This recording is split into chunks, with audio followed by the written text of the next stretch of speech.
मी प्रतिभा गवळे नाशिक येथून बोलत आहे। मला 13 वर्षापासून डायबिटीक आहे। मी शुगरच्या 13 वर्षापासून ॲलोपॅथिक गोळ्या 3 टाइम घेत आहे।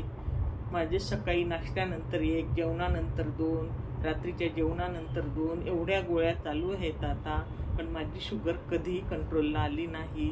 त्यावर अजून 30 युनिट इन्शुलिन मला सुरू आहे आणि एवढं सगळं असूनही माझी शुगर कंट्रोलला आली नाही। शुगरमुळे मला इतर आणखी खूप त्रास व्हायचे। मला वारंवार लघवीला जाणे, तहान लागणे, मेंदूची आकलनशक्ती कमी होणे, कोणी काही बोललेलं मला समजायचं नाही, माझी पायातली ताकद कमी होणे, कोणत्याही गोष्टीत आनंदी उत्साही वाटायचं नाही।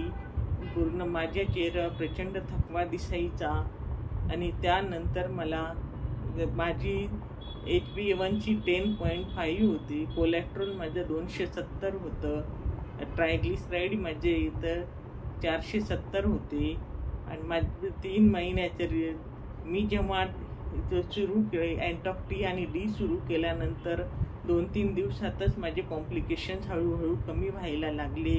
3 आठवड्यांनी माझी शुगर फास्टिंग शुगर 104 झाली। जेवणानंतरची शुगर माझी 150 झाली।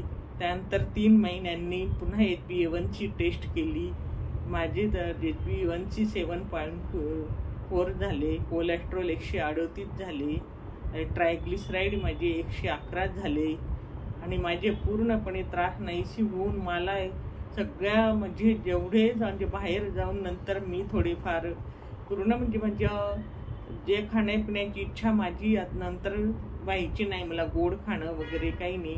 पण मी मे महिन्यामध्ये 1 दिवसाआड आंब्याचा रस खाल्लं तरी माझी शुगर फारशी वाढली नाही, तरी माझे 7.4 HbA1चे आले आणि अजून मी माझे 3 महिने औषधं घेणार आहे आणि मला इतका उत्तम रिझल्ट आणि परिणाम मिळाला। मला अँटॉक-T आणि D यांचे मी शतशः आभार मानते। नसरीन दर्गा यांनी मला उत्तम मार्गदर्शन केले आणि खूप सहकार्य मला केले, माझे पूर्ण उमेद औषध घेण्याची वाढवली।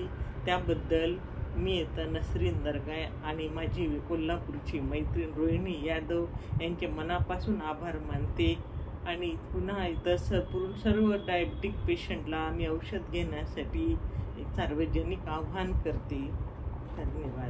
धन्यवाद, विनम्र अभिवादन।